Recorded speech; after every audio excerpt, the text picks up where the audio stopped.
What was on it? Sure. Whenever y'all are ready. Huh? Good. Good morning. As Attorney General, my highest priority is protecting Kentuckians. My mission is simple: to ensure that every Kentucky family can live in a safe neighborhood and has a real path to prosperity. We go about serving that mission every day by addressing 4 challenges that can impact any Kentucky family. Those are the prevention and prosecution of child abuse, better protecting our seniors against scams and abuse, seeking justice for victims of rape and sexual assault, and finding workable solutions to this drug epidemic, which has devastated each and every one of our Kentucky communities. Our biggest challenge, our biggest threat, both as a state and a nation, is this drug epidemic. It is the single greatest threat to the lives of our people. We lose 4 Kentuckians on average every day to a fatal overdose. Those are 4 of our friends, our family members, our neighbors. One of those overdoses was one of my neighbors. Parents are losing children, and children are losing parents. The damage caused by these overdoses scars entire communities. There is more than one victim of a fatal overdose. Look no further than the number of children currently in foster care and in kinship care in the Commonwealth. It has never been higher, and this drug epidemic is a massive driver of those displaced children. Overdoses are happening everywhere, including in our streets. Just 7 months ago, I helped pull an overdosing man from a car in downtown Lexington. It was 3 p.m. on a Thursday. Since that time, all AG investigators have carried Narcan. And just last Thursday, one of our investigators used his Narcan to save another life at a Carter County McDonald's drive-thru. It was noon on that Thursday. The opioid epidemic didn't just happen. It was fueled by pharmaceutical manufacturers and distributors that knowingly and intentionally put their own profits over the lives of our people. Today, my office is filing suit against a national opioid distributor for allegedly violating state law, directly contributing to the state's opioid epidemic by flooding our communities with massive levels of drugs. We are suing McKesson Corporation for their unfair, misleading, and deceptive business practices that allowed for grossly excessive amounts of these opioids to be distributed throughout our state, and for failing to notify federal and state authorities about the amounts that were reaching our communities. McKesson had a duty to report under both federal and state law enforcement when it ships large or suspicious amount of opioids to a state or a region.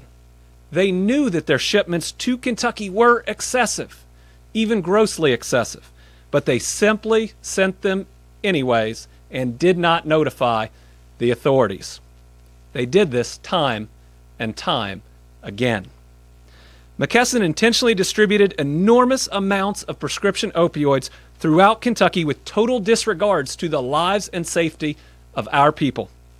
Their reckless behavior played a key part in fueling this catastrophic epidemic, which has impacted every single community in this state. The lawsuit alleges that McKesson boasted a 32.7% market share from January 1st, 2010 through December 31st, 2016. Put simply, they were the biggest. They had the most knowledge. Applying that market share, nearly 1 in every 3 opioids that reached a Kentucky community went through McKesson. Their practices hit our rural eastern Kentucky counties very, very hard. During that time frame, McKesson distributed 11,871,017 doses of oxycodone and generic hydrocodone in Floyd County alone. Let me repeat that. In Floyd County alone, McKesson distributed 11,871,017 doses of oxycodone and generic hydrocodone. Floyd County's population is 38,638 people.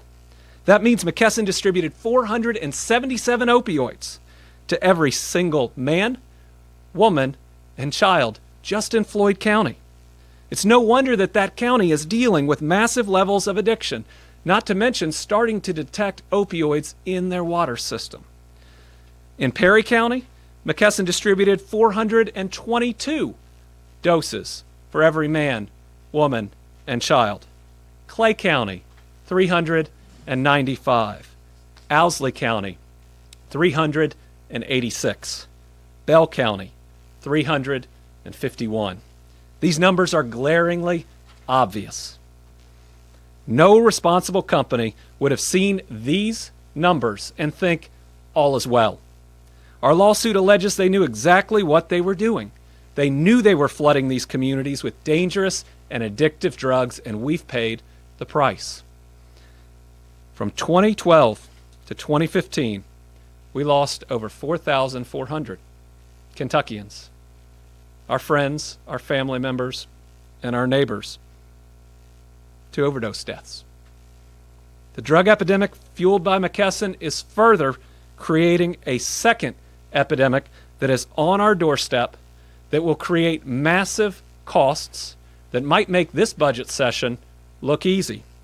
That second epidemic is an HIV and hepatitis C outbreak. Last year, the CDC issued a list of 220 counties across this nation that are most at risk for an HIV outbreak. 54 Kentucky counties were on that list. Almost 20% of the CDC's list of places where they believe they will see an HIV outbreak are right here in Kentucky. In northern Kentucky, Campbell, Gallatin, and Grant are counties that are on that list, and many will tell you that they are already experiencing the outbreak right now. And all 5 of those eastern Kentucky counties that I listed, they were getting over 300 opioids for every man, woman, and child. Floyd, Perry, Bell, Clay, and Owsley are on that list as well. We cannot afford to lose any more of our people, and our communities can't afford to add an additional health crisis on top of the epidemic we are all dealing with. To date, McKesson has settled 2 multi-million-dollar settlements with the federal government for similar claims. In 2008, they settled for $13.5 million for failing to comply with those federal reporting laws.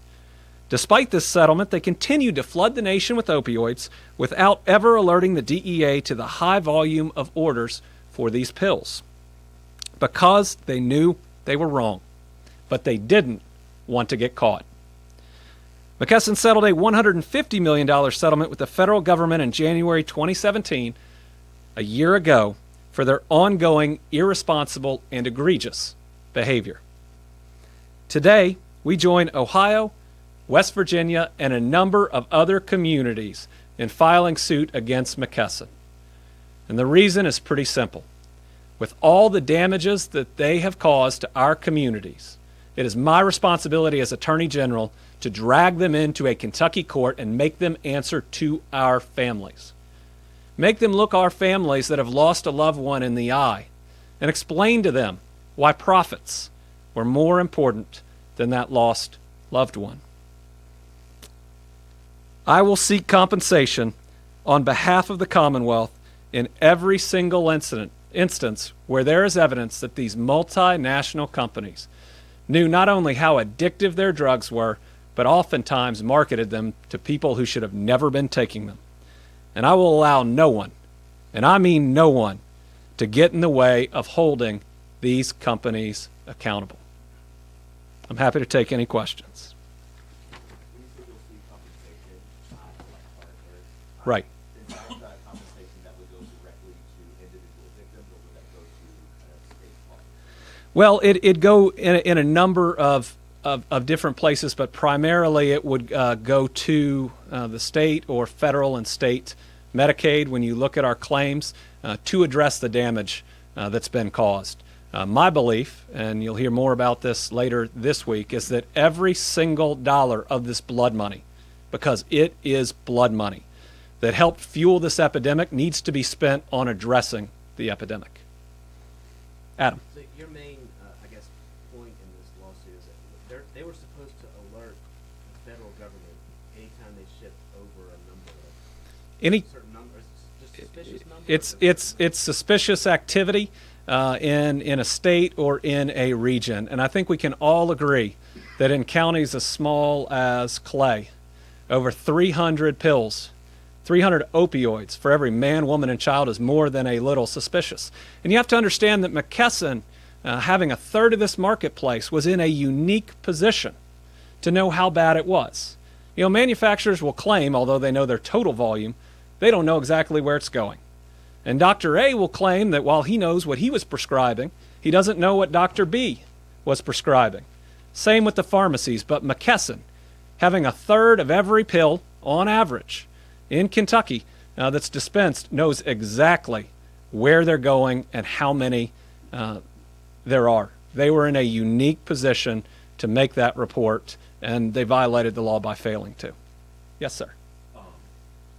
You had an RFP out for a law firm to Mhm. represent the AG's office, and that's kind of been sitting, I guess, over for the General Assembly. So are you doing this in-house, or do you have somebody on a contingency basis? So our belief is that contract is valid for a number of reasons, including in the last budget for contingency fee contracts, the same legislature not withstood those review processes for it. So we have no concerns going forward that contract is valid and will be held valid. But listen, I think the Bevin administration through the finance cabinet has now rejected or tried to reject this contract 3 times. Our people deserve better. With 4 people dying every day, we need to move forward. The opioid epidemic isn't partisan. Drugs don't care if you're a Democrat, a Republican, or an independent. They will kill you just the same. Andy, it Yes. seems like these things, you know, it's McKesson today, maybe another tomorrow. I mean, this seems like a story that is very familiar. How do you stop these companies? It seems like, okay, you sue McKesson, okay, Right. there's maybe 3 other companies ready to come in. Well, with McKesson's market share, if we can change those practices moving forward and also get them to use part of these billions of dollars that they have made on a product or on products that have devastated our communities to spend millions to help us climb out of that devastation, then moving forward we can change things. Look at some of the other things that this office is doing. We have our Kentucky opioid disposal program aimed at cleaning out every medicine cabinet in Kentucky. When we know that 80% of people using heroin got addicted through prescription drugs, and 70% of those, it was an unused prescription from someone else, we know that if we can impact that supply in the medicine cabinet, then we can reduce, if not reverse, the rate of addiction. Look at how we're pushing with other AGs on national insurers to try to get them to prioritize non-opioid methods of pain management. Look at the changes we're trying to make in federal Medicaid that would allow for more treatment. If you add funding on top of that, then hopefully we can reduce the source that's driving addiction. We can get people who are already actively addicted better. And through all those efforts, I do believe that a better day can be ahead. It can be. But these lawsuits are a critical step in getting there. And while some states have just sued them all in a big lump, I believe in accountability. And what we are doing is systematically going through potential defendants, and we are filing in order or in partial order of the culpability that we see here in Kentucky. Whether it's Indo, which produced Opana, which had devastating effects and is directly linked to HIV because the way it's abused is intravenously, and now McKesson with almost a 1/3 market share. Adam. I know the contract review committee voted to disallow that contract. Mhm. I'm not sure what that means. Is that binding to you at all, or is that just a recommendation? We don't believe it is because their power to make that review is under Chapter 45A. If you look at the statute, it's 45A, whatever that section is. And in the last budget bill, which is still in effect, the legislature not withstood Chapter 45A, and thus that review for our contingency fee contracts. Okay, so the contract you have, that's what you're going to use in the help system. We are going to move forward. We believe that contract is valid, and we plan on continuing with it. And I wanted to ask one other brief question. I might have misheard, so this might be my fault. Okay. I think you said it was 11 million doses in Floyd County. I think it's No. 18 here. Correct. Let me. It was 477 was right, the first amount. right.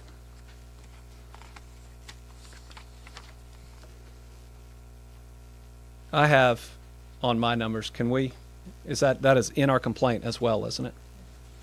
Here, do you mind checking the provision? I want to get you an exact answer. We filed this in Franklin Circuit Court, where it will be in front of Judge Wingate. We just got the draw. You mentioned yourself Yes. experience being behind an overdose victim, and then your investigator just Right. last week, Newton and McDonald's, dragged through as those stories continue and Mhm. continue hearing just how prevalent it is. What's that make you feel, not just as Attorney General, but Right. as I think back a lot on that Thursday in Lexington, because once it's all over and once your adrenaline kind of comes back to normal, you realize a couple things. One, you were watching someone die. That individual turned from red to purple and stopped breathing for minutes. For all practical purposes, he was dead in the middle of that road, with us all standing there, and thank God we were able to revive him. But it makes me think how important it is to have Narcan everywhere. We're to a point where every community needs to have Narcan with their law enforcement, in their government buildings, and in any other place. Our epidemic is that bad. But it also makes me think about the fact that this truly scars communities, and the damage could be even broader. As I think about the person that we pulled from that car, he was in the driver's seat. He was in the driver's seat doing strong enough drugs to overdose. I mean, my wife could have been in our minivan right across that intersection with my two kids. And there were other people's kids who were probably in a car in that intersection because school would have just let out. I mean, this is our number one challenge. It threatens all the lives in our communities, even families that think their kids would never get into this or that they would never fall into addiction. They are threatened by this epidemic. It's the challenge of our times, whether we're going to move forward or fall back, whether we're going to have the healthy workforce to one day attract, say, an Amazon. This is, in a lot of ways, the be-all, end-all about whether we can advance as a state. And I want to make sure in my time as Attorney General that we at least set the foundation to truly address it and to hold these multinational companies accountable. As someone who's been kind of on the front lines of this lately, thoughts on the governor's budget proposal?